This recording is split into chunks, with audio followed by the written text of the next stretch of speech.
Alright, so you like horror anthologies, you love the creep shows, the Tales from the Crypt, the Amicus and the Tygon stuff. Before all of that, before it, in the early 60s, you had Mario Bava's Black Sabbath. One of the greatest horror movie anthologies that you can ever see, full of gothic Italian horror.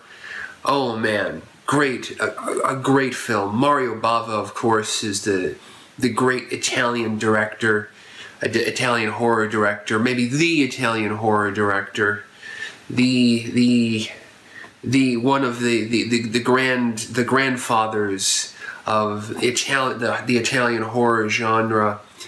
Everybody who's into Italian horror knows him and loves him and cherishes him, and this is one of his masterpieces. And I think within this movie, within the three tales of terror in this movie, I think The Drop of Water is, oh man, it is quite a masterpiece, and probably one of his most perfect moments of sublime terror.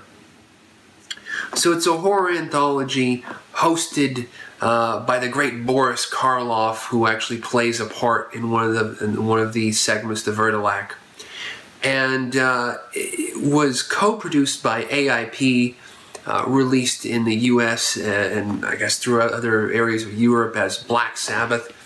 And there is the U.S. version and then the Italian version.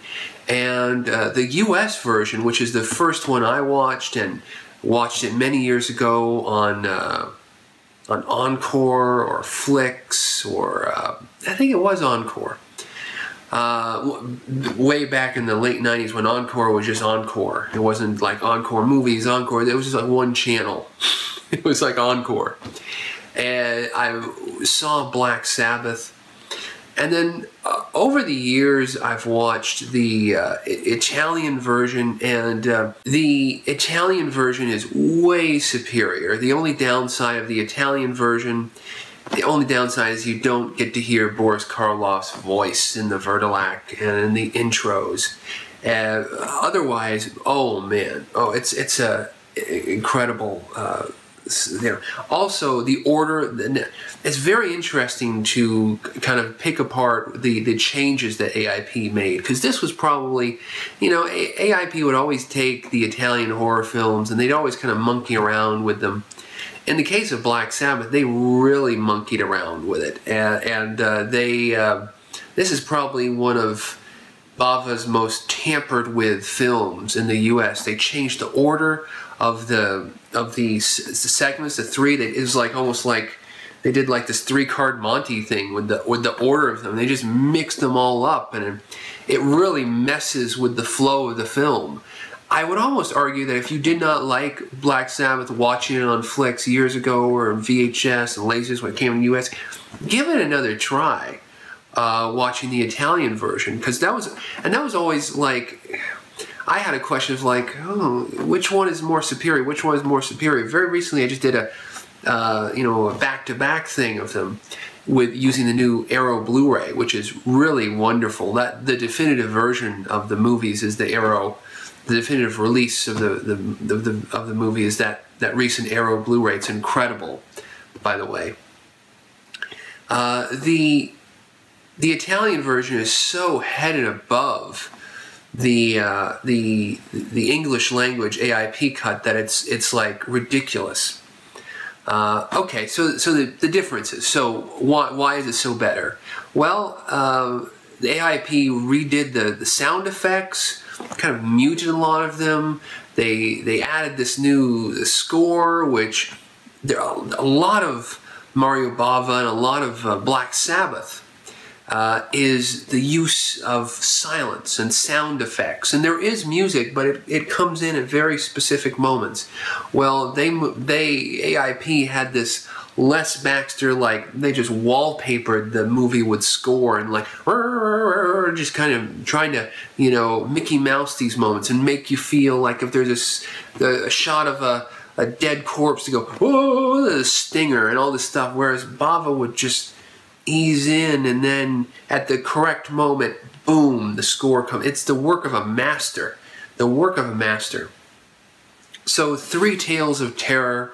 There is the telephone, the story of a woman, she looks like she's a higher class woman in an apartment who is being terrorized by this person on the phone.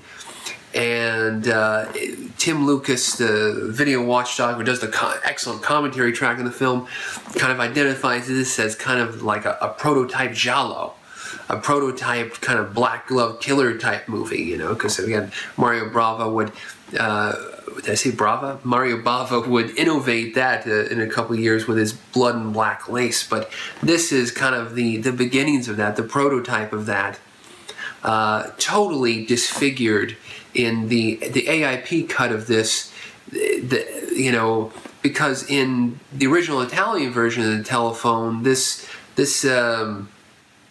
young woman, there is this suggestion of a lesbian relationship with this other woman who has maybe have ulterior motives, and in between them there is this guy who might have been this woman's pimp, and all of this stuff.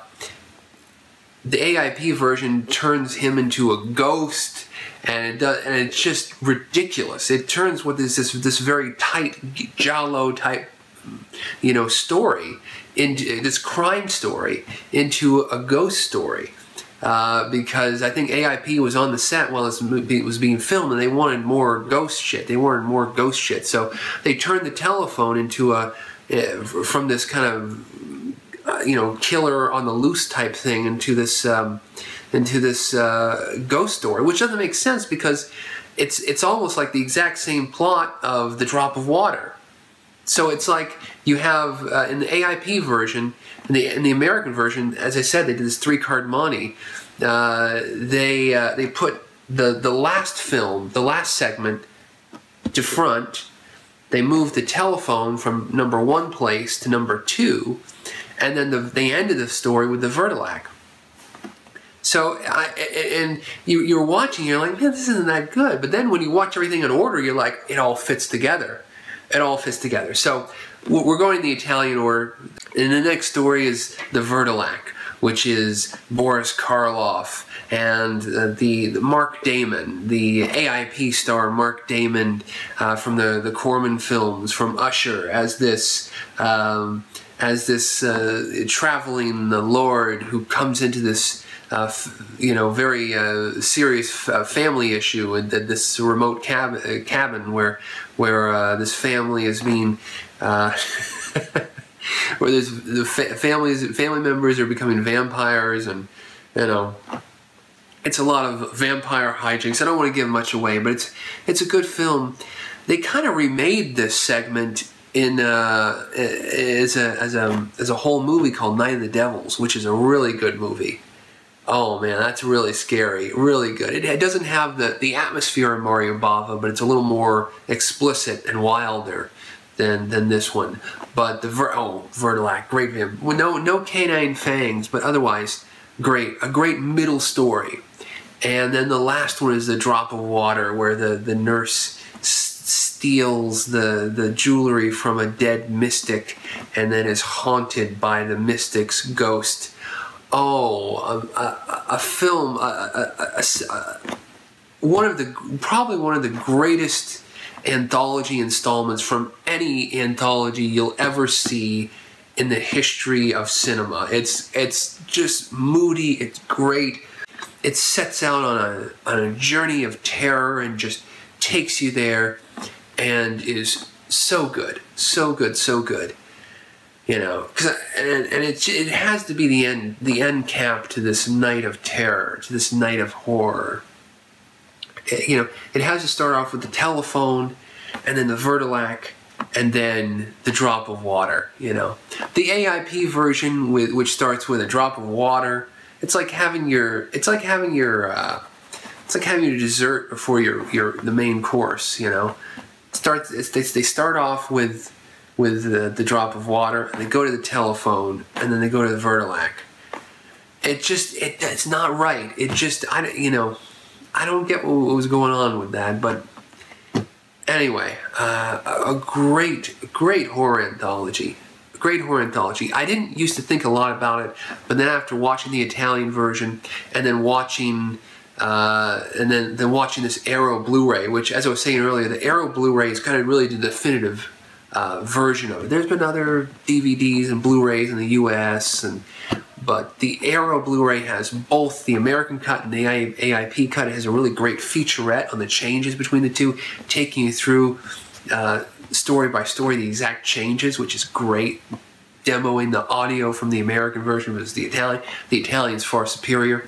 And then carrying over that incredible Tim Lucas commentary track, the Mario Bava scholar Tim Lucas, the preeminent Mario Bava scholar Tim Lucas, doing another incredible rip-roaring audio track, taking you through the story and the characters and the actors of Black Sabbath and the origins of everything. So, oh man, if you love Mario Bava, it's great. It has the colors, the fear, the terror, the mood, the gothic suspense and everything. If this sounds good to you, then definitely, and you haven't seen any Mario Bava, then definitely this is a good intro into the world of Bava.